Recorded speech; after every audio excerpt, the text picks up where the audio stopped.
네, 할렐루야. 네, 우리 자밥들 한번 인사하겠습니다. 오늘 또 주님이 잘해주십니다. 오늘 또 주님이 잘해주십니다. 네, 오늘은 로마서 이제 마지막으로 마무리하면서 여러 사람들에게 이제 안부를 묻는 내용이 오늘 본문의 내용입니다. 특별히 이 로마 교회의 이 베베라는 자매를 추천하면서 그 자매를 잘 대접해달라, 그런 내용으로 시작이 되어지는데, 이 베베는 어떤 사람인가 하면 여자 집사님입니다. 오늘날로 치면. 근데 고린도에서 이 로마서 이 편지를 들고 로마 교회에 지금 가고 있는, 그 편지를 들고 가는 사람이 지금 이 베베라는 이 분이죠. 어떻게 소개를 하고 있는가 하면 2절을 한번 보십시오. 2절에 너희는 주 안에서 성도들의 합당한 예절로 그를 영접하고 무엇이든지 그에게 소용되는 말을 도와줄지니 이는 그가 여러 사람과 나의 보호자가 되었음이라. 여러 사람과 나의 보호자가 되었다라고 이야기를 하고 있습니다. 다시 말하면 경제적인 후원하는 사람이 되었다라는 걸 이야기하는 겁니다. 그러니까 이 바울의 사역에 뒤에서 경제적으로 끊임없이 후원하고 뿐만 아니라 또 여러 사람들에게 또 후원해줬던 그런 사람이 이 베베였다는 거죠. 바울은 처음에는 장막을 텐트 만드는 그런 사람으로 자비랑을 했지만 나중에는 후원을 받으면서 이제 그렇게 사역을 했는데, 그 중요한 후원자 중 한 사람이 바로 베베라는 이 여집사님이었습니다. 또 한 사람 우리가 등장하는 것은 3절 말씀에 브리스가와 아굴라 이렇게 등장을 하죠. 다른 데서는 브리스길라와 아굴라, 이제 예칭으로 브리스가 줄여서 이렇게 이야기를 한답니다. 근데 여기 어떻게 소개를 하는가 하면 4절 말씀 보십시오. 그들은 내 목숨을 위하여 자기들의 목까지도 내놓았으니, 브리스가와 아굴라에 대해서는 자기의 목까지도 내어놓았다. 그 무슨 말입니까? 목숨 걸고 생명 걸고 바울을 위해서, 이 복음을 위해 헌신적이었던 사람이었다는 겁니다. 그러니까 바울이 느끼기에 자기의 목을 걸고 사역을 감당하는 그런 헌신적인 사람으로 느껴졌던 것, 충실한 동력자였던 거죠. 그리고 이 브리스가와 아굴라는 복음을 위해서 여러 번 이사까지 했던 사람입니다. 로마에서는 추방을 당해가지고 고린도로 왔다가 고린도에서 바울을 만나가지고 예수를 믿게 됩니다. 그러면서 바울의 중요한 동력자가 되면서 나중에는 에베소로 갔다가 또 에베소에서 다시 로마로 갔다가 그렇게 계속 복음 때문에 이사를 다니는 그런 사람이었죠. 또 뿐만 아니라 5절에 보면 5절에 또 저의 집에 있는 교회에도 문안하라. 누구 집일까요? 브리스가와 아굴라 집에 교회가 있었던 거예요. 브리스가와 아굴라 집에.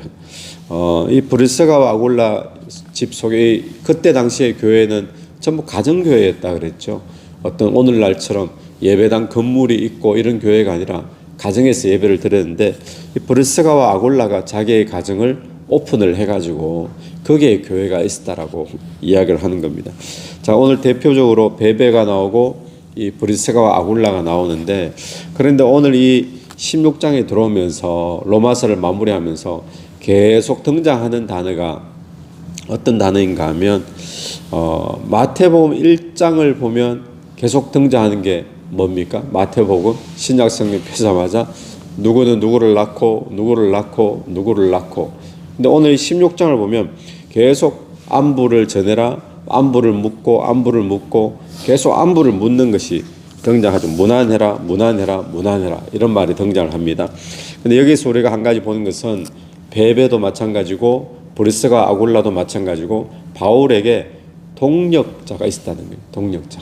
그러니까 문안하라 하는 것은 그냥 알고 있는 사람 정도가 아니라 바울에게 문안은 복음의 동력자였던 사람들, 믿음의 동력자였던 사람들에게 문안하라는 거죠. 바울은 하나님의 일은 혼자 하는 것이 아님을 우리가 보게 됩니다. 사도 바울에게도 동력자가 있었다라는 거 우리가 기억을 해야 되죠. 우리 바울 그러면 어떤 이미지의 사람입니까? 바울 그러면 불굴의 의지의 사람, 믿음의 사람, 막 지치지 않고 철인 같고 돌 맞아도 또 복음 전하러 들어가고 뭐 순교도 각오하고 뭐 몇 번씩 두들겨 맞아도 이 복음을 전하는 그런 사람으로 우리가 생각합니다. 바울이 가기만 하면 교회가 세워지고 그런 것을 보게 되죠. 그런데 우리가 기억해야 될 것은 바울이 그렇게 놀라운 일을 할 수 있었던 것은 바울 혼자만의 힘이 아니라 믿음의 동력자가 있었다라는 것을 우리가 보게 되어지죠. 그래서 오늘 16장에 몇 명의 문안을 묻는 사람들이 등장하는가 하면 37명이 등장합니다. 16장에 37명이. 그러니까 이 37명은 지금 로마 편지를 보내면서 문안하라잖아요. 그러니까 로마에만 몇 명이 있다는 거예요. 37명이, 적어도 37명의 동력자가 있다라는 거죠. 그러니까 바울 평생에 로마에, 고린도에, 에베소에, 골로새에 이렇게 합치면 아마 수백 명 넘는 동력자들이 있었겠죠. 여러분, 바울의 위대함은 바울 자신 혼자에게만 있었는 것이 아니라 그에게 믿음의 중요한 동력자들이 있었기 때문에 이 바울이 가는 곳마다 교회가 세워지고, 그걸 보면 이 복음서와 이 편지 속에는 어떤 바울이 혼자 했는 것처럼 우리가 보이지만 바울의 혼자 힘이 아니라 옆에 보면 이름은 적혀지지 않았지만 함께 바울을 도와서 손이 되어지고 발이 되어지고 어떤 지체가 되어졌던 수많은 동력자들이 있었기 때문에 가는 곳에 교회들이 세워지고 또 교회를 맡겨놓고 또 바울은 옮겨나가고 그런 일들이 있었다는 것을 기억해야 됩니다. 여러분, 오늘 저와 여러분이 기억해야 될 것은 성경에도 그런 말씀이 있잖아요. 두세 사람이 함께 모여서 내 이름으로 기도하면 이란 말이 있듯이 오늘 이 시대에도 특출한 한 사람, 그 사람을 통해서 하나님은 일하시는 것 같지만 그러나 하나님은 각자의 은사에 맞게 또 동력자를 세워가지고 함께 하나님 나라를 세워간다는 것을 기억하면서 저와 여러분이 누군가의 귀한 믿음과 선교의 동력자가 되어주시기를 축원합니다.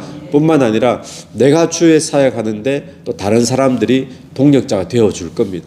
오늘 저와 여러분이 그런 동력을 기억하면서 내가 오늘 기도해야 될 사람이 누구인가, 또 내가 오늘 후원해야 될 사람이 누구인가, 또 내가 함께 몸으로 도와줘야 될 사람이 누구인가, 우리 복음을 위해서 우리 한번 묵상하며 기도할 수 있는 그런 하루가 되기를 바랍니다. 같이 기도드리겠습니다. 하나님 아버지, 하늘을 감사합니다. 오늘 또 우리의 삶에 복음을 향해 나갈 때에 하나님께서 동력자를 붙여주시고 또 우리로 하여금 또 누군가의 동력자가 되게 하신 줄로 믿습니다. 하나님, 오늘 또 이 바울처럼 바울 한 사람의 특출함에 하나님의 나라가 세워진 것이 아니라 바울 주변에 수많은 믿음의 돕는 손길들, 동력자들이 있었기에 또 복음이 전거되고 또 초대교회들이 세워진 줄로 믿습니다. 하나님 아버지, 오늘 또 우리의 삶에 귀한 동력, 또 중보, 후원, 또 이런 귀한 일들이 일어날 수 있도록 도와주옵소서. 이 새벽에도 기도하며 나갈 때 기도 속에 성령께서 역사해 주시기를 간절히 원하오며 예수님 이름으로 기도드립니다. 아멘. 오늘도 예수 이름으로 승리하시는 하루 되길 바랍니다.